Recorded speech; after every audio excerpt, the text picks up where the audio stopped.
बिस्मिल्लाहिर्रहमानिर्रहीम। अस्सलाम वालेकुम। आप देख रहे हैं खबर घर। मैं हूं सैयद आसिम रजा। नाज़रीन, बड़े अफसोस के साथ जो वाकया हमने देखा, हालिया वाकया जो कि चाइनीज इंजीनियर्स की गाड़ी पे जो सुसाइडर अटैक हुआ और बारूद से भरी गाड़ी जो थी टकरा दी गई। दासू डैम वो एक वही मुकाम, वही जगह जहाँ पे ऑलरेडी चाइनीज के ऊपर एक मरतबा फिर हमला किया गया था। मतलब अगर बात की जाती है अभी के हमले की, तो उससे पहले कबल भी एक हमला किया गया। ये वही बेल्ट है जिस पे रेड फ्लैग रेज हो चुका हुआ है, यानी कि इसके ऊपर ऑपरेशंस किए जा चुके हैं। यहाँ पे आपको याद होगा कि कुछ पैको पैमाओं को भी बेदर्दी से कत्ल किया गया था, हलाक किया गया था। और उसके हवाले से अगर बात की जाती है तो उस पे भी बड़ा कॉम्बिंग ऑपरेशन हुआ। एक एसपी रैंक के ऑफिसर को भी शहीद किया गया और दीगर और वाकयात भी हुए जिसमें फोर्सेस के भी लोग, जवान और अफसरान जो थे वो शहीद हो चुके थे। कहा यह गया था कि ये एरियाज कैंसिल हो बिल्कुल जिसे कह सकते हैं क्लियर कर दिए गए थे, और इन एरियाज के ऊपर अब सिक्योरिटी के इश्यूज नहीं है। लेकिन ये एक और खौफनाक अटैक जिसमें चार चीनी इंजीनियर, और बल्कि पांच चीनी इंजीनियर और एक जो पाकिस्तानी ड्राइवर उनके साथ मौजूद थे, वो जाँ बहक हुए हैं। ये कोई आज की बात नहीं है। 2018 में भी जो अटैक हुआ था, अगर वो हम बात करते हैं, 2018 28 नवंबर को अटैक किया गया था। बीएलए ने उसकी जिम्मेदारी कबूल की थी, जो बैंड आउटफिट है बलूच लिबरेशन आर्मी का। और उसमें अगर हम देखें, बचत तो ये हो गई थी कि कोई चाइनीज उसमें नहीं हलाक हुए थे, जाँ बहक हुए थे। लेकिन अटैक हुआ जिसके कंसर्न्स थे। उसके बाद अगर हम बात करते हैं थोड़ा सा, और फिर थोड़ा सा रिफ्रेश करते हैं, 26 मार्च 2024, यानी ये जो हालिया अटैक है जिसकी मैं बात कर रहा हूँ, ये एक बहुत बड़ा सानिया है। क्योंकि इससे कबल जो हुआ था उसमें 11 इंजीनियर्स जो थे वो शहीद हुए थे चाइनीज। और उस पे बड़े सिक्योरिटी कंसर्न्स के हवाले से चाइना ने पाकिस्तान से बात की थी। अभी वजीर आजम पाकिस्तान ने भी, और हमारे जो जिस वक्त मौजूद करंट सिटिंग मिनिस्टर्स हैं, उन्होंने भी ना सिर्फ ताज़ियत का इजहार किया बल्कि मजम्मत की। चाइनीज एम्बेसी जो पाकिस्तान में है, चाइनीज हुकूमत ने, उसने भी पुरजोर मजम्मत की है ऐसे अटैक की। और ये डायरेक्टली सी पैक को टारगेट किया गया है।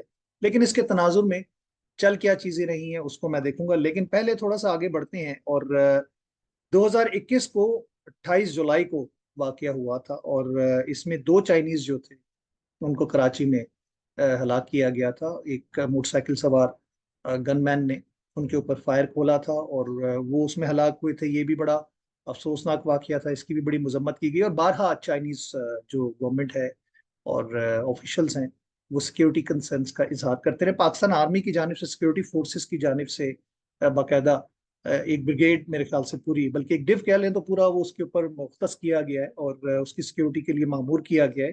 फिर उसके बाद अगर हम बात करें तो 14 जुलाई, ये जो दासू डैम वाला प्रोजेक्ट था जिसका मैं कह रहा हूँ कि इसी जगह पे, इसी एरिया के अंदर पे अटैक किया गया था, जिसमें 9 चाइनीज जो थे, चाइनीज नेशनल जो थे, वो हलाक हुए थे। फिर आगे बढ़ते हैं, उसमें अगस्त 13 2023 की बात करते हैं।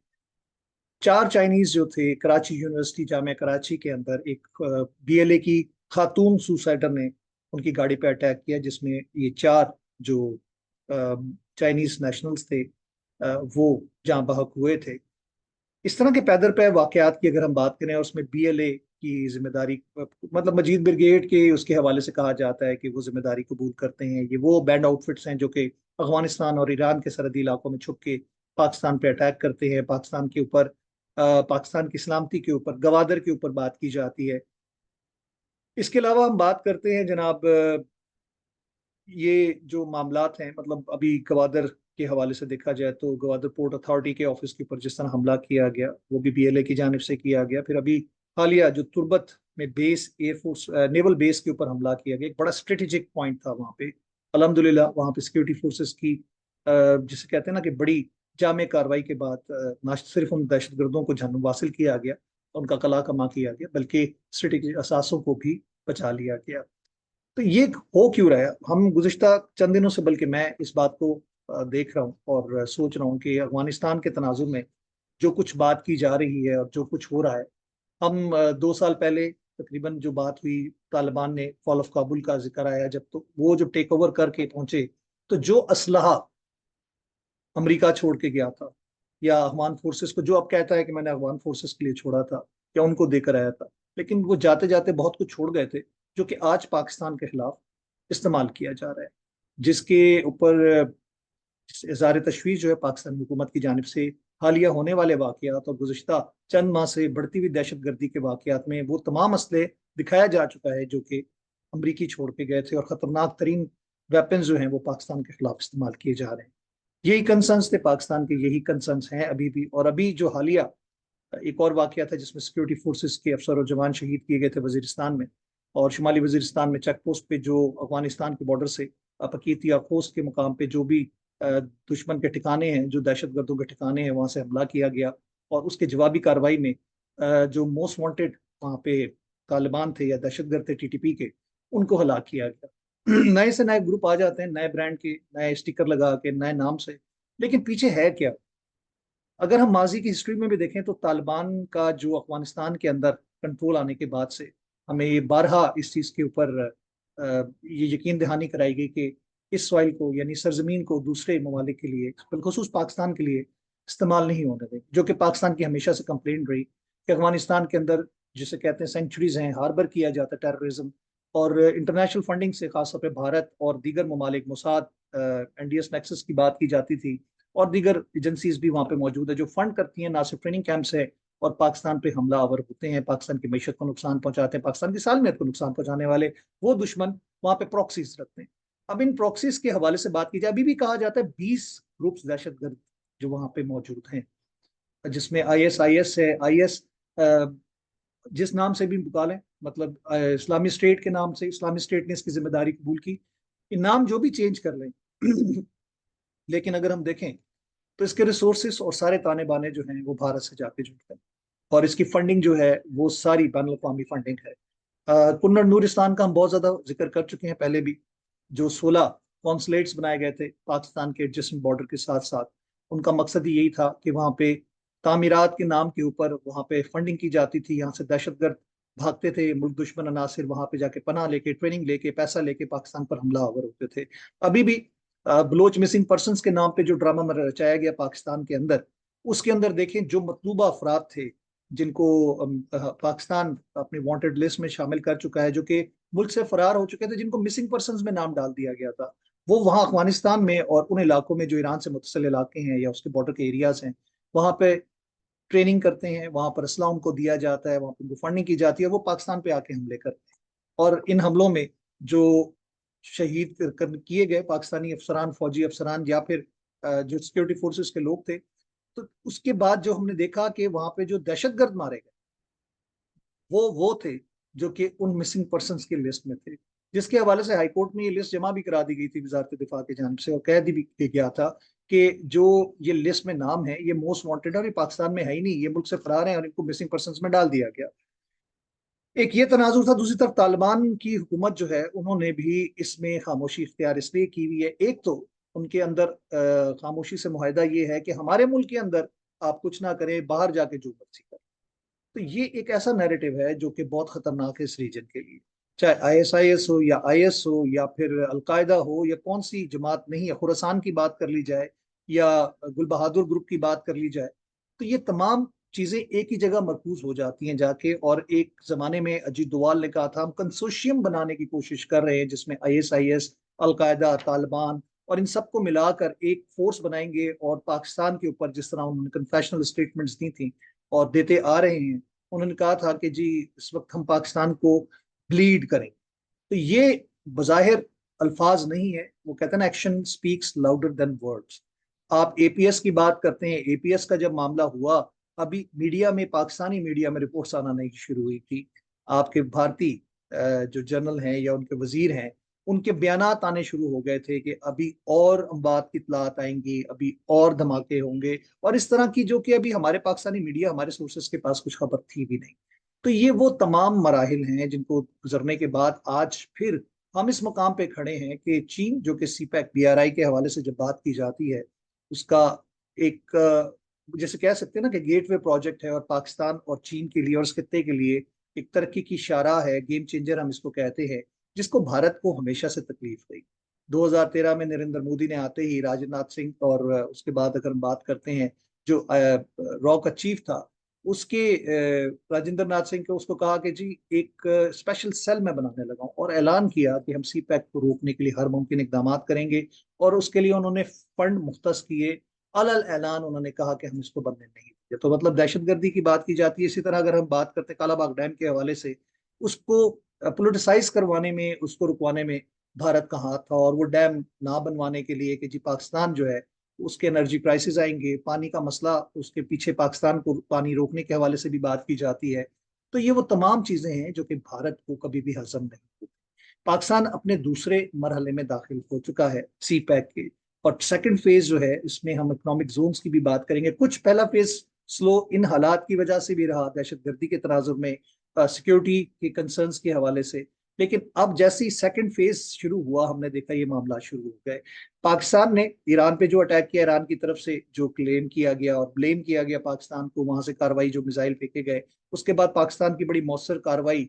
और बीएलए के वो लोग जो कि वहां पे छुपे बैठे हुए थे और वहां से पाकिस्तान पे अटैक करते थे, और वो मिसिंग पर्सन की लिस्ट में शामिल थे। और वो धरने के लोगों ने खुद इस बात का एतराफ किया, जो इस्लामाबाद तक आके बैठ गए थे, कि हमारे लोगों के लवाहिकीन यहाँ पे मौजूद है जिनको मारा गया है।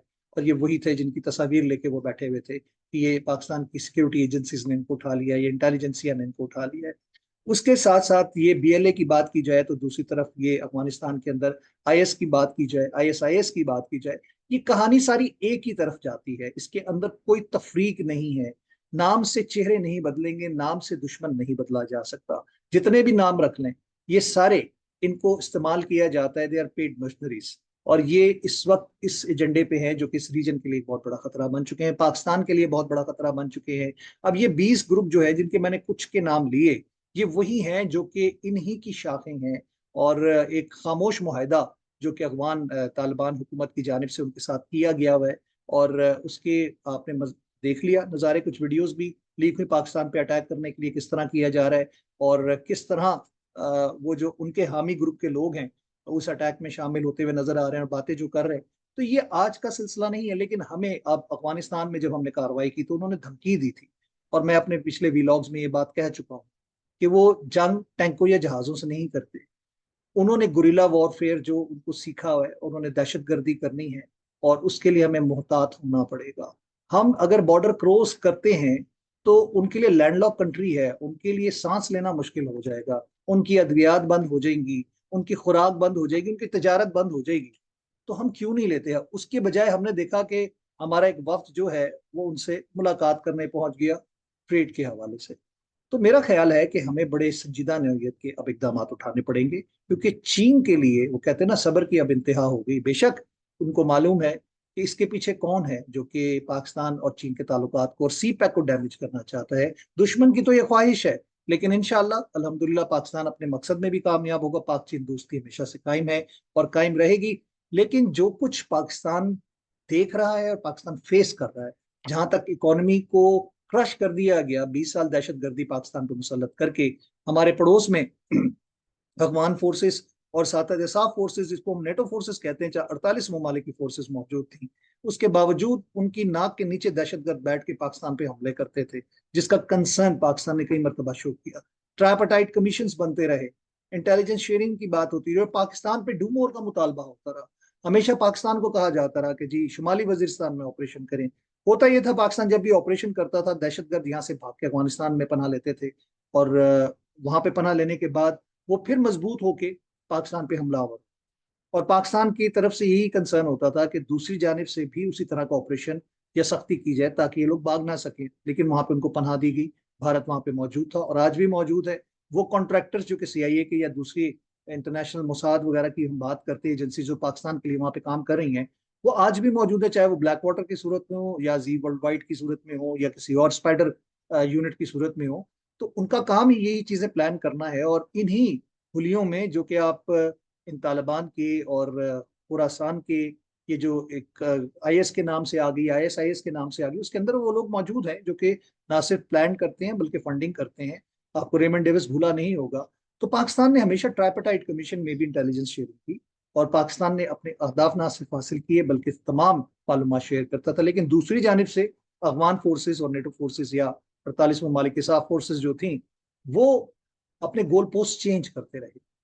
यानी कि जो अहदाफ उनको हासिल करने थे वो उसको चेंज कर देते थे या उसको पूरा नहीं करते थे, पाकिस्तान पे दबाव डाला जाता रहा। आपको याद होगा नाइफ रेंज ऑपरेशन की भी बात की गई कि शुमाली वजीरिस्तान में हम ऑपरेशन कर देंगे, दहशतगर्द वहां से छुपे हुए हैं, अफगानिस्तान पे हमला करते हैं, जबकि ऐसी कोई सूरत हाल नहीं थी। इन्हीं के लोग हैं जिनको ये खुद फंड करते हैं और वो इधर भी हमला करते हैं उधर भी हमला करते हैं ताकि दिखा दिया जाए कि जी ये तो दहशतगर्दी है। तो आज भी एपिक सेंटर जो है दहशतगर्दी का वो अफगानिस्तान है। आज भी जो इंटरनेशनल कॉन्स्पिरेसीज हैं जो कि इस रीजन के अंदर स्टेबिलिटी नहीं चाहते, बराक ओबामा की लास्ट यूनियन एड्रेस की बात करें तो उनका मैं अगले 20 साल तक इस खत्ते में स्टेबिलिटी नहीं देख रहा। हम तालिबान पे बार बार क्यों एतबार करते हैं, हम बार बार उनकी मदद क्यों करते हैं, ये एक बहुत बड़ा सवालिया निशान है।